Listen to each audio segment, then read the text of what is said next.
Question orale, oral questions. The Honourable Leader of the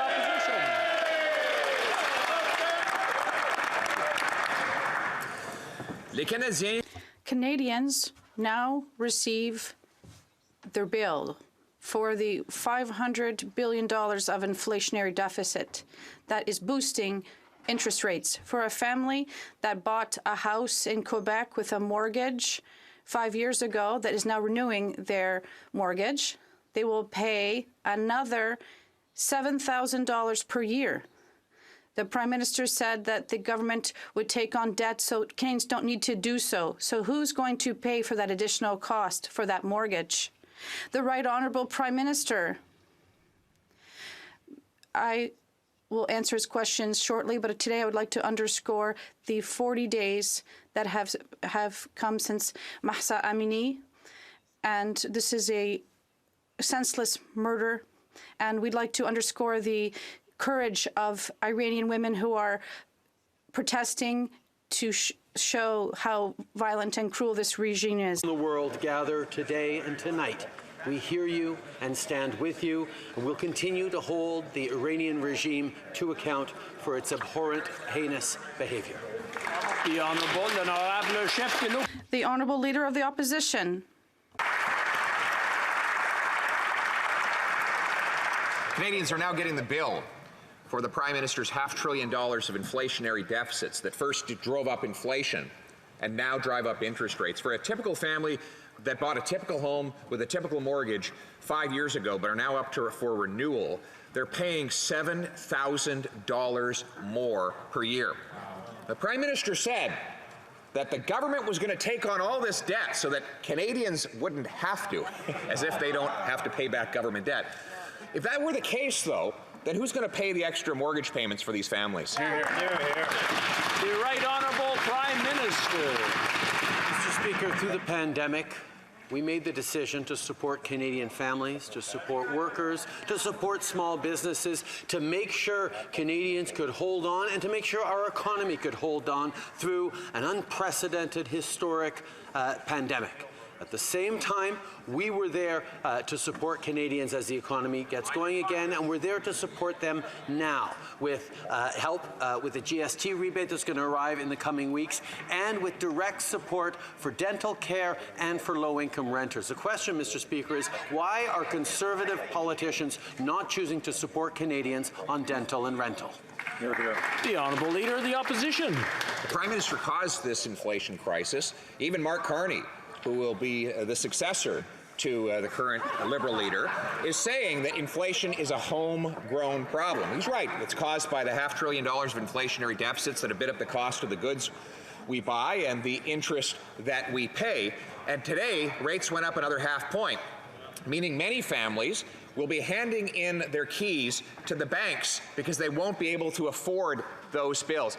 Has the Prime Minister been briefed by his officials on how many Canadians will lose their homes because of the higher interest rates that his inflationary policies have caused? The Right Honourable Prime Minister. Mr. Speaker, inflation is a worldwide problem right now, but it is a challenge faced by Canadian families that we will continue to support them through. That's why we're delivering supports for families right now in a targeted way, a doubling of the GST credit that will arrive in the coming weeks in their bank accounts, moving forward on support for dental care, moving forward on support for low-income renters, things that the Conservative Party is continuing not just to vote against but to block, and we will continue to do more. We will continue to be there for Canadians during the challenging times ahead, because that's what Canadians expect of their government. Honourable Leader of the Opposition. What they've come to expect of this government is that it raises the cost of living. The cost of government is driving up the cost of goods, and now the cost of interest. $200 billion of the $500 billion in deficits had nothing to do with COVID, according to the Parliamentary Budget Officer. And even that so-called COVID spending included the ArriveCan app, an app that could have been designed in a weekend for $250,000 but cost $54 million. The government claims that $1.2 million of that went to a company called Think On. That company says it didn't get that money. Who did? Honourable Prime Minister. Mr. Speaker, the appropriate ministers are looking into this and making sure that the mistake that was made by public servants in sharing information is followed up on. But at the same time, Mr. Speaker, it's important to remember that we did a lot of things in a very unprecedented way during an unprecedented pandemic, including delivering CERB checks within weeks of people having to stay home from jobs in ways that were unthinkable only a few months before. We were there to support small businesses with record support so that we could come roaring back as an economy immediately after. Yes, we stepped up in a very rapid way to support Canadians, and that's what Canadians know got us through this pandemic. The Honourable Opposition. Oh, the Prime Minister can't tell us who got the $1.2 million. He blames public servants for the mistake. Surely, in the weeks since he learned out about it, he could have learned of this misappropriation. He could have found out where the money went, but he hasn't. It's not the only example. There's also the $400,000 trip to London, of which there was a $6,000 suite for one night. Just another example of the massive Liberal waste that has contributed to the inflationary deficits we now face. So if he can't tell us which company got the money, can he at least tell us who got the $6,000 a night room? The Right Honourable Prime Minister. As Canadians know, we had a large delegation, including a number of previous prime ministers and former governor generals in London for. To interrupt the Right Honourable Prime Minister, the Honourable Leader of the Opposition asked a question. I'm sure he wants to hear the answer. So I'm just going to ask everyone to calm down, and so we can hear the answer. The Right Honourable Prime Minister, from the top, please. That's a lot of words. Mr. Speaker, to mark the passing of Her Majesty Queen Elizabeth II, Canada had a large delegation that went to London to the funeral, including a number of former prime ministers and former governors general. We stayed in the same hotel. Mr. Speaker, having a strong Canadian presence there as one of the top realm countries was expected of us, and it was important to see all Canadians so well represented together at the funerals. The Honourable Member for Belleuil-Chambly. Mr. Speaker, some laws and initiatives have an impact on the budget so that a royal consent can be adopted when there is a vote in the House. It's symbolic, but it's part of the rules. Given inflation that is undermining the budgets of seniors, they're being discriminated towards by this government, those who are 65 to 75, who depend on government assistance. So I would like to underscore the urgency of an economic update, and they should increase OAS so that seniors can receive support. The Right Honourable Prime Minister. Mr. Speaker, this is good news that seniors today are living much longer and they're in better health than before, decades before.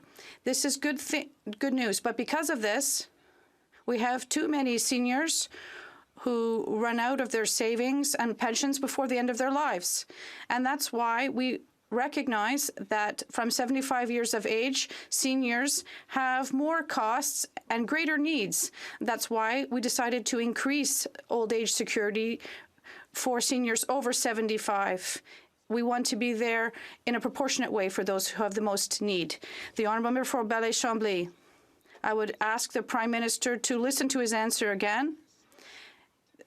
It also has an impact on the budget, as if he wanted to get an authorization from his friend Charles, who is much older. But now we're heading towards the toughest season for the health of people. We're facing another wave of COVID, and the healthcare system is crumbling because of financial issues. We don't want to look at jurisdictional issues, but can he transfer the healthcare funding without strings? The Right Honourable Prime Minister. Mr. Speaker, Canadian law on health is in place to make sure that Canadians from across this country receive the same quality and accessibility of healthcare services everywhere in the country. That's the role of the federal government. We want to make sure that all Canadians have a good healthcare system. The provinces deliver this healthcare system, and the federal government is very happy to be a partner with the provinces to fund these services. And we are in talks with the provinces to deliver results and services that Canadian, including Quebecers, need. The honourable member for Burnaby South. Today, the Bank of Canada has once again hiked its interest rate, and inflation management is not just up to the Bank of Canada. We also have to do our share. Many economists are calling for a recession. People are expecting us to prepare for the future. When will the government stop hiding behind the Bank of Canada and show some leadership? The Right Honourable Prime Minister, Mr. Speaker, that's exactly what this government is doing. Not only are we remaining responsible fiscally to preserve the necessary means if the economic situation gets worse, but we're also here with assistance that is targeted for those who need it, whether it's the 11 million households that will receive a GST refund in coming weeks, or direct assistance to families for dental care, or rental assistance for low-income families. We're helping Canadians to get through these tough times in coming months. Thank you. Honourable member for Burnaby South. The Prime Minister's own former economic advisor has raised concerns of increased household costs because of interest rates going up. He says an average family with a new mortgage before today's new increase could see an increase of $11,000 in extra costs to their annual budget. Most families do not have the ability to absorb that kind of hit. When will this government help families that are reeling with the shock of increasing interest rates? Right Honourable Prime Minister. Mr. Speaker, we know how much families are concerned both with rising prices right now and with the specter of increasing interest rates that are going to continue to put pressure on their mortgages, on their savings. This is why we're taking action right now in a targeted way to ensure that we're supporting millions of households, millions of families with GST rebates, with help for dental care, with help for low-income renters, and we're going to continue to make sure we have the capacity to respond if the economic situation worsens for Canadians over the coming months. The honourable member for Thornhill. Mr. Speaker, record inflation is a choice for these Liberals after causing it with the $500 billion of inflationary deficit, much of which has nothing to do with COVID. They blame everything and everyone else. The Bank of Canada governor says that inflation is homegrown. Another past one says that it's domestic too. And now struggling Canadians are facing yet another rate hike that makes a bad situation worse. The Prime Minister isn't letting up. He's raising taxes, and worse, he's still spending. Canadians know how we got here. They just want to know how he could be so irresponsible. The Right Honourable Prime Minister. Speaker, record inflation is hitting families around the globe, but that's cold comfort to Canadians who are struggling as well, which is why we are stepping up to directly support them with a GST rebate, with direct help for low-income renters, and for dental care. My question is, and the Canadians' questions, to be quite frank, is why are Conservative politicians continue to stand against dental care for Canadian kids, stand against support for low-income families? These are things that would help people tangibly in the months to come, but Conservatives are not just not supporting, they're actually actively trying to block them. The honourable member for Thornhill. Mr. Speaker, the Prime Minister will have plenty of opportunity to ask questions in the future, but he doesn't get it. They told Canadians that interest rates would stay low. They told Canadians that we'd have deflation, not inflation, and that it would be temporary. They spent $500 billion. That's more than every Prime Minister in the history of this country combined. They flooded the market with cheap cash, and they said, don't worry about it. And now the Bank of Canada is cleaning up their mess by raising rates. Will he finally pull his weight around here and stop fueling the fire that he himself has lit? The Right Honourable Prime Minister. It takes takes a special kind of conservative politician to talk about initiatives like the CERB and the CEBA as flooding the market with cheap cash. Mr. Speaker, we are there to support Canadians in a direct way, as we had their backs during the pandemic, as we continue to have their backs right now with the high cost of living. We're always going to be there to support Canadians. Why aren't conservative politicians stepping up to support Canadians on dental and rental care? That's the question Canadians are asking now. The honourable member for Calgary Forest Lawn. This Prime Minister's disastrous inflationary policies and reckless spending on the backs of Canadians is sending more families into homeless shelters and food banks, up 30%. This Prime Minister's climate zealot ideology is keeping billions of dollars of investment in our responsible Canadian energy sector in the ground, increasing home heating costs 50% to 100%, and making more families stay freezing in the dark.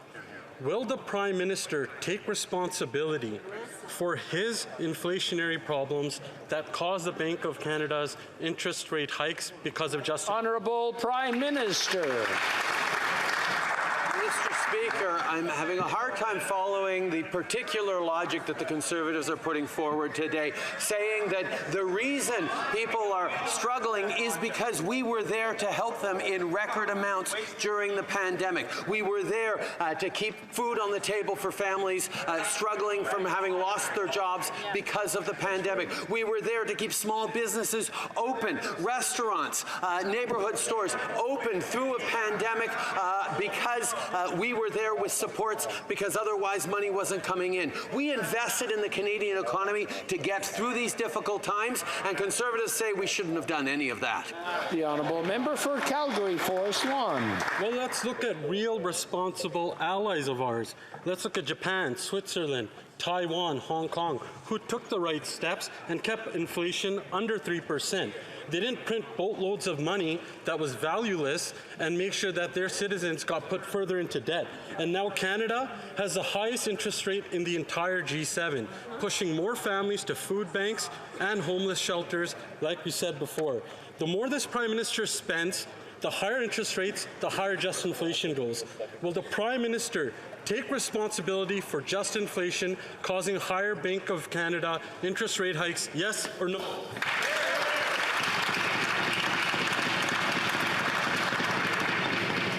I just want to remind the honourable members that you can't do indirectly what you can't do directly, and it's nice to play with words and everything, but please, it's a little obvious there. The Right Honourable Prime Minister. Mr. Speaker, we have worked closely with allies over the past number of months and number of years to ensure that we're increasing our opportunities for citizens, that we're increasing our resilience in our supply chains, and we're working together. Global inflation is hitting all of our allies, whether it be the United States, the UK, France, Germany. All our major partners are facing these challenges. Canadians are doing slightly better than folks in those countries, but that's cold comfort to too many Canadians who are struggling. That's why we're stepping up with direct and more help with a return on the GST credit that's going to land in Canadians' bank accounts in the coming weeks, and dental and rental support that inexplicably Conservatives continue to oppose. The Honourable Member for Charlebourg-Saint-Charles. Mr. Speaker, we all remember that the Finance Minister said that she could afford to increase debt to record levels because of low interest rates. But now that she's gunning for the PM's job, she's changing her message to warn Canadians about the dangers of rising interest rates and that the government needs to tighten its belt. But millions of Canadians can't make ends meet. Can the Prime Minister confirm that he's going to cancel the carbon tax? The Right Honourable Prime Minister. Mr. Speaker, Quebecers and all Canadians know full well that climate change is a reality that we have to prepare for. And we also have to look at it as an opportunity to grow our economy by going greener. And that's exactly what we're doing by putting a price on pollution. We can no longer pollute freely in our country, and the Conservatives want to go back to that time, but we know that we have to move forward. We have to be there to put a price on pollution and put money back into the pockets of Canadians, and that's exactly what we're doing. The Honourable Member for Charlebourg-Saint-Charles. What's clear for Quebecers and Canadians, Mr. Speaker, is that the Bank of Canada's key rate went up for the sixth time to 3.7.5%. It has an impact on mortgages and that the money Canadians need to leave for living. Inflation, accelerated by historic Liberal spending, is taking a bite out of Canadians' pensions and wages. Meanwhile, the PM is turning a deaf ear to Canadians' frustrations. When is he going to act with compassion and stop raising taxes? Mr. Speaker, while the Conservatives continue to talk about cutting services that Canadians are counting on, whether it's EI or pensions, we are going to be there to help Canadians who are vulnerable and also to invest in the middle class. And we're going to continue to fight against climate change. We know that investing to fight against climate change is the best way to prepare a robust economy with opportunities for everyone in coming years. And that's exactly what we're going to continue to do. And that Conservatives want to encourage us to cut services. We're not going to do this. The Honourable Member for Mirabel. The government's dental check is supposed to help ease the cost of living for families. That's the title of this bill, cost of living relief measures. But if the PM wanted to help families, he could have increased the child benefit and all families would have benefited. But instead, he creates a dental check that does not help all families, discriminates against Quebec families, and pushes parents through the bureaucracy of the CRA. The PBO has confirmed that Quebec children are half as likely to qualify as Canadian children. What is he going to do to reverse this discrimination? The Right Honourable Prime Minister. We know that too many families don't have the means to pay for dental care that they need. The dental benefit will be offered to all Quebec families who are eligible, including those who are covered by public insurance. If eligible families have expenses that are not covered by the existing provincial system, they will have access to our benefit. We're going to continue to work to make life more family affordable for all. Thank you. The Honourable Member for Mirabel. Mr. Speaker, the worst part is that the dental Quebec discriminates against Quebecers because they're already paying taxes in Quebec to cover children's dental care. As a result, 23% of Quebec's children will only receive 13% of federal funding. That's roughly half of Quebec's youth excluded from the NDP Liberal program. Basically, Quebecers will pay taxes to cover the dental care of their children, and with this program, they'll also pay for the dental care of children in other provinces. Thanks to who, Mr. Speaker? The NDP and the Liberals. How can the PM justify this? The Right Honourable Prime Minister. Mr. Speaker, we made the choice to make sure that all families in this country can pay for dental care for their children. This includes families in Quebec who will have access to this benefit, and we know that this is something that should go beyond political concerns, but unfortunately the Bloc is opposed to offering dental care to children who cannot afford it. And we are going to be there to help children, and we're going to be there to help families during these tough times. Member for Kelowna Lake Country. Mr. Speaker, this Liberal government continues with wasteful spending. There's We Charity, storytellers for the Prime Minister, the Infrastructure Bank, fridges for Loblaws, checks to MasterCard, the Arrive scam app, and expensive hotels, just to name a few. Wow. Hardworking Canadians who send their money to Ottawa are not being respected. Canadians cannot afford this costly coalition. Will the Liberals end their inflationary spending?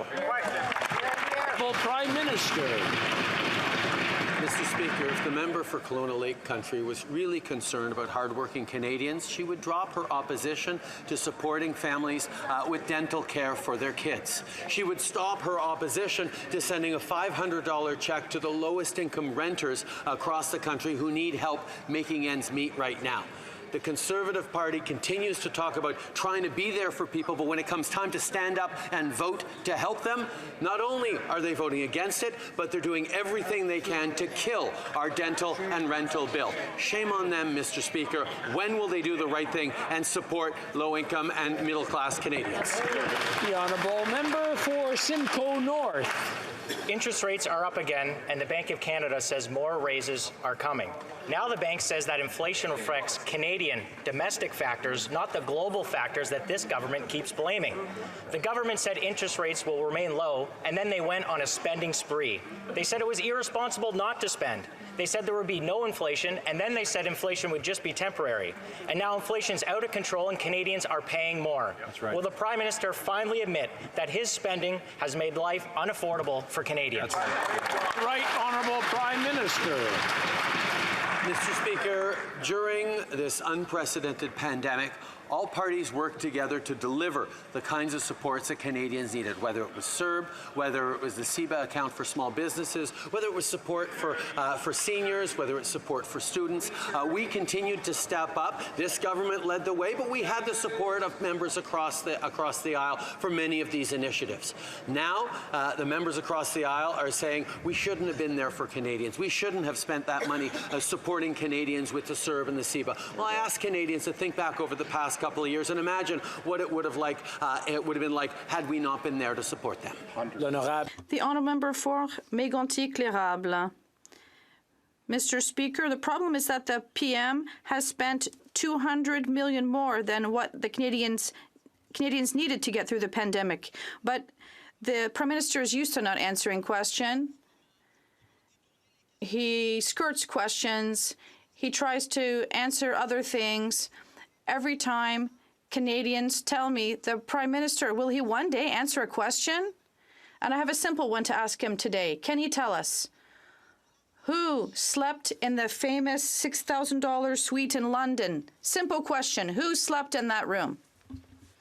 The Right Honourable Prime Minister. While the Conservative Party is worrying about attacking the government and attacking on our presence at the funeral of Her Majesty, we're going to continue to be there to deliver tangible things for Canadians with the GST tax rebate that will arrive in coming weeks in the bank accounts of 11 million Canadians, but also with help for dental care and help for low-income renters. These last two benefits are initiatives that the Conservatives are against. Why, Mr. Speaker, are these Conservatives not there for Canadians? The Honourable Member for Mégantic-L'Érable. Mr. Speaker, I'm wondering how we can say that and still justify the fact that you're sleeping in a $6,000 room. Many Canadians can't sleep in a $6,000 suite. Earlier, Mr. Speaker, I was wrong. It's not $200 million that they spent more during the pandemic. That had nothing to do with the pandemic. It is $200 billion. That's the reality. So when the Prime Minister, will he stop blaming everyone and take responsibility for his incompetency? The Right Honourable Prime Minister. On the contrary, Mr. Speaker, we all work together to make sure that Canadians have the necessary support to get through the pandemic, whether it was the emergency CERB benefit or employer benefits or small business or senior benefits. We all work together. And the government did deliver a lot of assistance for Canadians so that they could get through those tough times. And now that our economy is coming back strong, we see that many Canadians are still experiencing difficulties. And that's why we're helping them with dental care and rental support. And the Conservatives are opposed to that. Member for Nunavut. Indigenous children have been torn from their families, communities, and cultural practices for decades. Yesterday, the Canadian Human Rights Tribunal reaffirmed our knowledge that this government continues to willfully discriminate against Indigenous children.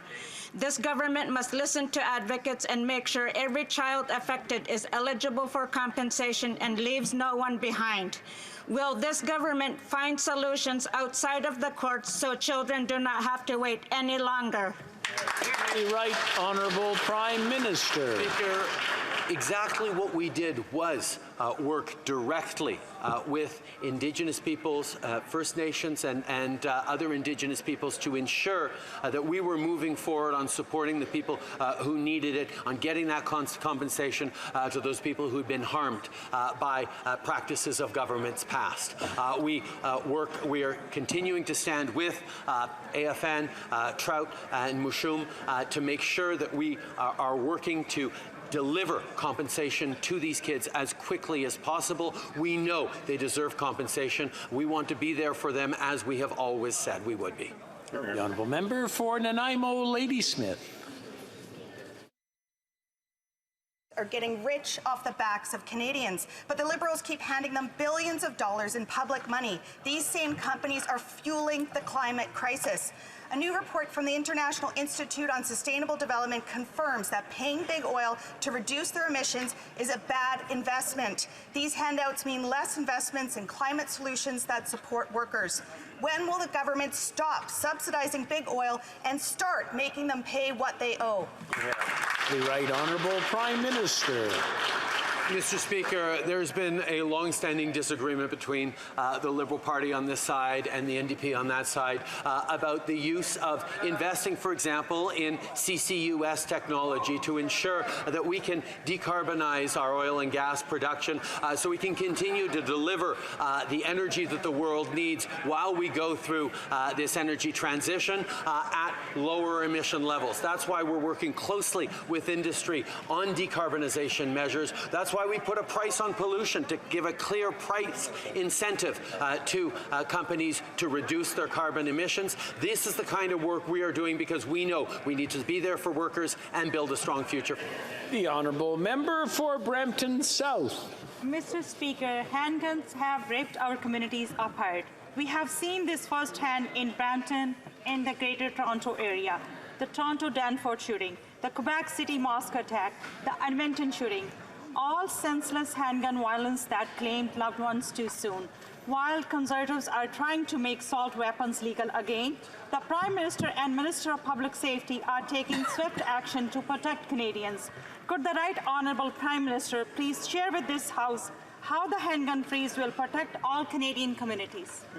Right Honourable Prime Minister. Mr. Speaker, I want to thank my colleague from Brampton South for her hard work and her advocacy on this matter. We are taking the strongest action in a generation to keep communities safe from gun violence, including a national freeze on handguns. Because it's time to get handguns off the streets, out of abusive homes, and out of the hands of criminals. We will never apologize for acting with urgency to protect Canadians from gun violence. We will let the Conservative Party explain for itself why they believe that weapons meant for the battlefield should remain in our neighbourhoods. The honourable member for Cumberland Colchester. Mr. Speaker, Commissioner Lucky states on the audio file, and I quote, "The minister wants to speak to me. Once again, I dropped the ball," close quote. It goes on, and I quote, "I've apologized to the minister. I'm waiting for the Prime Minister to call me so I can apologize," end of quote. Ooh. The former Minister of Public Safety needs to stop the deception, the fiction, the fabrication, and the disinformation. He needs to respect Nova Scotians and resign for the actions and political interference in the investigations of the death of 22 Nova Scotians and an unborn child. Will the Prime Minister accept the resignation of this minister? Hear, hear. Right Honourable Prime Minister. Mr. Speaker, as always, our thoughts are with the families as they continue to grieve, and my efforts are focused squarely, as they have been since day one, on supporting them. As the Commissioner and the Minister have clearly stated, the decision on what information is released and when is the police's alone, and that was fully respected. The honourable member for Kildonan St. Paul. Mr. Speaker, on this Liberal RCMP political interference scandal, the minister continues to avoid accountability by using very specific legal words concerning ministerial directives to the RCMP. But we're not asking about legal directives, we're asking about political interference, Mr. Speaker. Did the minister, his chief of staff, or anyone from his office discuss the forthcoming Liberal gun control legislation with the RCMP commissioner or her staff between the dates of the Nova Scotia mass murder and the April 28th press conference? Did they politicize the deaths of 22 people, Mr. Speaker? Yes or no? The Right Honourable Prime Minister. Speaker, Canadians expect their government to respond quickly and effectively to crises and answer their questions. But it's interesting to see how Conservative politicians are changing their tune. I will remind the member that her colleagues from Leeds, Grenville, Thousand Islands and Rideau Lakes and West Nova asked on at least 3 occasions between May 20th and May 28th, 2020, when will all of this information finally be made transparent and public? I'm focused on supporting the families affected by this tragedy and taking action to ensure that it never happens again. The honourable member for Kildonan St. Paul. Evidence of this cover-up is coming out every day. We've just learned that the RCMP Director of Media Relations, who also happens to be a former Liberal staffer, Mr. Speaker, is being investigated for covering up the audio recording that's at the center of this entire scandal. That same audio recording has the Commissioner directly contradicting the Minister. There are lies here, Mr. Speaker. So who's getting fired, the Minister, the Commissioner, or both, Mr. Speaker? The Right Honourable Prime Minister. Speaker, as all Canadians know, when an emergency arises, accurate and timely information is crucial. As the Commissioner stated, keeping the government informed through timely and accurate information sharing is not interference. It is standard procedure, and these situational updates are provided without compromising the operational integrity of an investigation, end quote. Canadians rightfully had questions about the public communications that occurred during and after our country's most devastated intended mass casualty. That's why that's a focus of our inquiry. The Honourable Member for Chicoutimi-Le-Fjord. Mr. Speaker, the former Minister of Emergency Preparedness politicized a criminal investigation and the worst mass murder in the history of Canada. He can deny it all he wants, but the evidence is overwhelming. He pressured the RCMP Commissioner to disclose sensitive information to advance a Liberal agenda, whereas he had already been notified that this information could undermine the investigation. Today, here's my question. When is the Prime Minister going to fire him? The Right Honourable Prime Minister. Mr. Speaker, obviously, our thoughts go to the families who are grieving, and our efforts are focused on assistance to bring to them. As the Commissioner and the Minister have already said many times, the decision concerning the information disclosed and when to do so was up to the police, and it was fully respected in this situation and in all other situations. The Honourable Member for Rivière-du-Nord. Mr. Speaker, at the Rouleau Commission, 3 different police forces confirmed that the Emergencies Act was not necessary to end the convoy occupation in Ottawa. The RCMP, the OPP, and the Ottawa Police. They all said that they did not need the Emergencies Act. The RCMP even advised the federal government before it invoked the Emergencies Act that it had all the tools required, and in fact, rather, that all the tools had not yet been used. So can the Prime Minister explain why he invoked the Emergencies Act against the recommendations of the RCMP? The Right Honourable Prime Minister. Mr. Speaker, invoking the Emergencies Act is not to be taken lightly. It was something major, and it is when such an emergencies is invoked, that includes a public inquiry to shed light on everything that happened and the decisions leading up to it. That is why, Mr. Speaker, that we are conducting this commission, this inquiry, and that is why I'm eager to testify before that commission so that Canadians can understand why it was both necessary and done responsibly, Mr. Speaker. The Honourable Member for Rivière-du-Nord. Yes, I'm eager to hear the Prime Minister testify as well. Inspector Robert Bernier of the Ottawa Police confirmed today that it was not the Emergencies Act that led to the ending of the occupation. The police operation had already been designed the day before on February 13th, when the police did not even know that the Emergencies Act would be invoked. Mr. Bernier confirmed that they carried out this operation without thinking of the Emergencies Act because they already had all the powers they needed to act. Once again, could the Prime Minister to explain to us why he invoked the Emergencies Act if it was useless? Was it to do what so he could do just like his father? The Right Honourable Prime Minister. Mr. Speaker, no Canadian is surprised that those who were opposed to the Emergencies Act are still opposed to it today. And those of us who believe that it was necessary continue to believe that it was necessary. And Mr. Speaker, that is why we launched a public inquiry to shed light on all the reasons why it was invoked, so that Canadians can learn impartially and in a nonpartisan fashion why it was the right thing to do, why it was done in a limited and proportional fashion, and that it worked to put an end to the truckers' occupation that was illegal. Mr. Speaker, these Liberals are completely out of touch with the economic crisis that Canadians are facing because of their reckless spending. Interest rates went up again today. The cost of groceries are at a 40-year high, forcing too many Canadian families having to use a food bank. And it's becoming a luxury to heat your home in this country. On top of that, they will be raising the carbon tax, Mr. Speaker, making everything more expensive. Well, they can't to raise the carbon tax. The Right Honourable Prime Minister. Mr. Speaker, the Conservatives continue to point out that we were there in too large a measure for small businesses, for families, for workers who struggled through this pandemic.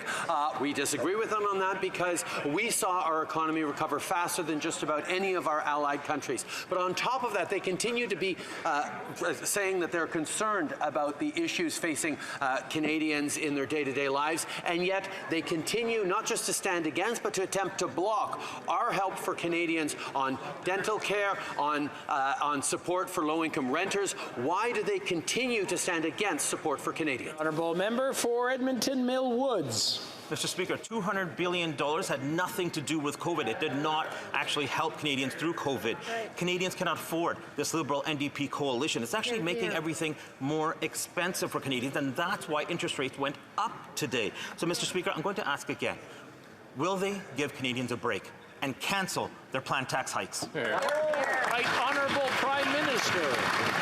Mr. Speaker, Conservatives can continue to talk about cuts to EI, continue to talk about cuts to pensions, continue to talk about making pollution free again. The reality is we're not only going to continue to be there to support Canadians through these difficult times, but we're going to stand against the Conservatives' opposition to our plan to support Canadians with dental care, to support low-income renters with direct help as we get forward into this winter. We know that Canadians need help now. Canadians are also wondering, why are the Conservatives continuing to stand against support for Canadians who need it? The Honourable Member for Lethbridge. On this side of the House, we're not against families. We're for families. Let's talk about those folks. Let's talk about those ordinary Canadians that are working hard to make ends meet. Those folks that are raising their kids. Those folks that are trying to pay their bills. Those folks that are driving their children to hockey games, etc. These are the folks that watch their heating bill double over the last year. These are the folks that are going to watch their heating bill this winter go up by another 30%. These are the folks for whom many cannot afford the $100 extra a month that is going to be. So my question for you, Mr. Prime Minister, through the chair, is this. Will you exercise some compassion and take away your plan to triple Prime Minister. Member from Lethbridge was talking about being there for folks raising families, and that's exactly one of the things that we are focused on right now, in delivering support for families who can't afford to send their kids to the dentist. We know there are far too many Canadians looking at the various bills they're facing and knowing, sorry, we're not going to be able to send our kids to the dentist this year. That is wrong, Mr. Speaker. That's why we're moving forward with $1,300 in support over the next 2 years so that all families can send their kids to the dentist. Why, Mr. Speaker, Conservatives who want to support families standing... The Honourable Member for Laval-les-Îles. Mr. Speaker, all Canadians deserve a healthy environment and safe communities. Since the last reform of the Canadian Environmental Protection Act 20 years ago, chemicals have become more and more a part of our daily life and of our economy. To ensure Canadians' safety, our country needs an Environmental Protection Act that addresses 21st century problems with the help of 21st century science. Can the Prime Minister please update us on Bill S5? Thank you, Mr. Speaker. The Right Honourable Prime Minister. Mr. Speaker, I'd like to thank the Honourable Member for Laval-les-Îles for his question and his hard work.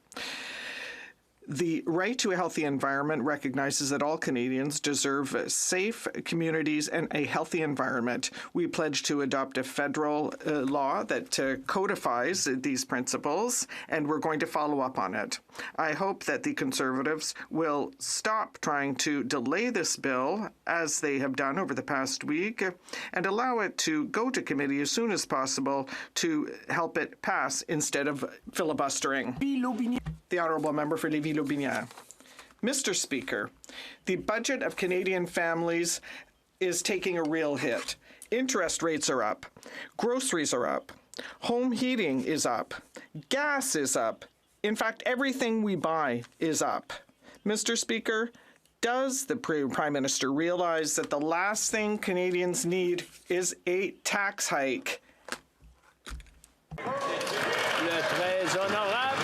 The Right Honourable Prime Minister.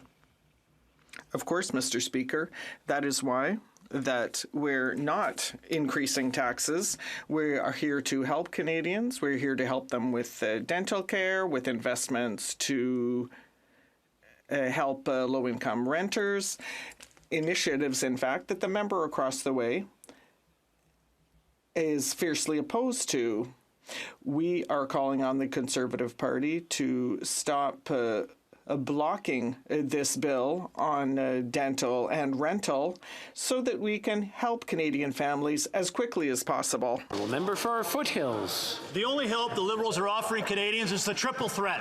They've tripled the debt, they're tripling the carbon tax, and in less than 2 years, they've tripled interest rates. This is a threat that Canadians can't afford.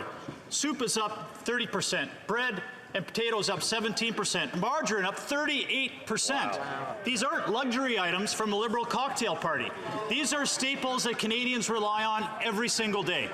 So to the Prime Minister, how many Canadian families are going to have to rely on food banks before you cancel your plans to triple the taxes on food, fuel, and home heating? The Right Honourable Prime Minister. Mr. Speaker, the average family of four in this country, in the jurisdictions where the carbon tax backstop applies, receive more money from the climate action incentive than they pay on average in the climate change, the price on pollution. We are moving forward in a way that both fights climate change and supports the families that need it. Like we're moving forward on supports for low-income renters and for families that can't pay for their kids to go to the dentist. But Conservative politicians are standing against support for dental care, support for low-income rentals. Why? The Honourable Member for Foothills. It is clear that the Prime Minister has become too comfortable with the luxuries he hasn't earned. He doesn't understand the burdens that are carrying on every Canadian. Burdens that the Liberals are tripling by tripling the carbon tax, tripling the debt, and now tripling the interest rates. Will the Prime Minister end his planned tax hikes on food, fuel, and home heating? Or is he yearning to the days of his father, when Canadians who couldn't afford their mortgage were dropping their house keys off at the bank before taking their families to the food bank? The Right Honourable Prime Minister. There is much misinformation floating around out there, and that's why we're happy to put things very clear for Canadians, despite the approach that the members of the opposition are taking. Let's consider how families in the communities of the opposition front benches benefit from our climate action rebates. A family of four in the opposition leader's riding has received over $550 this year alone, over $620 in the Deputy Finance Critics ridings, and over $800 so far this year in the member opposite's riding. We are there to support families even as we fight climate change. Member for Guelph. Mr. Speaker, the situation in Afghanistan remains heartbreaking to this day, as Afghan women and interpreters helped our country for years, and they've been targeted by the Taliban since they've taken over in Afghanistan over a year ago. it goes without saying that it's our duty to help them get to safety. Can the Prime Minister inform this House on the progress that's been made so far towards this government's commitment to resettle at least 40,000 Afghan refugees by the end of next year? The Right Honourable Prime Minister. Thank you, Mr. Speaker. I want to thank the member for Guelph for his tireless work and advocacy for his constituents. I'm pleased to say that today we will be welcoming 2 more planes with Afghan nationals fleeing the Taliban regime. With those arrivals, we've now resettled over 23,000 Afghans.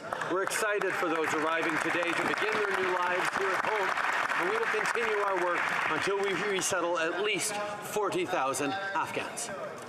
Member for Winnipeg Centre. Mr. Speaker, in July, Sunshine House received Health Canada funding to run a mobile overdose prevention site, providing peer-led support to people who use drugs.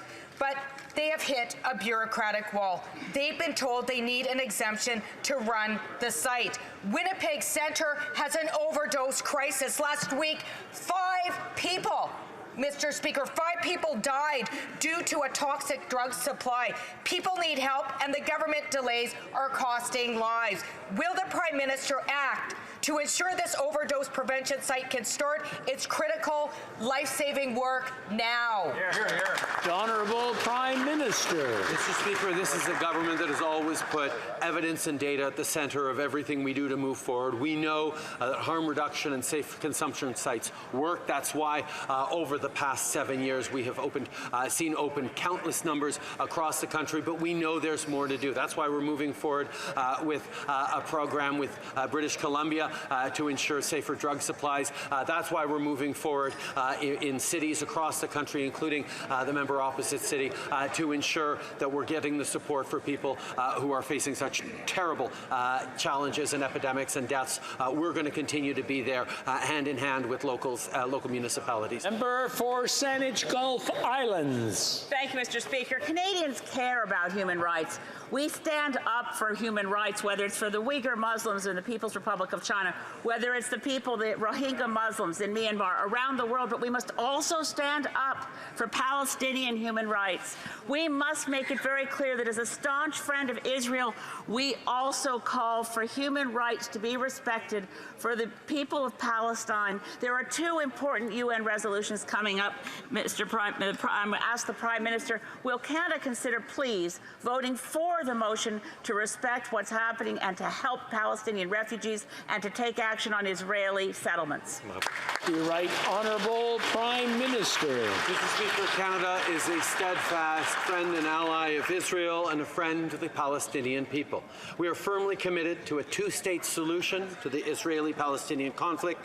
We continue to firmly support the goal of a comprehensive, just, and lasting peace in the Middle East, including the creation of a Palestinian state living side by side in peace and security with Israel. That's all the time we have for question period today. C'est la fin de la période de questions. That it's the end of the question period. Where are you guys going? Mary! I don't see any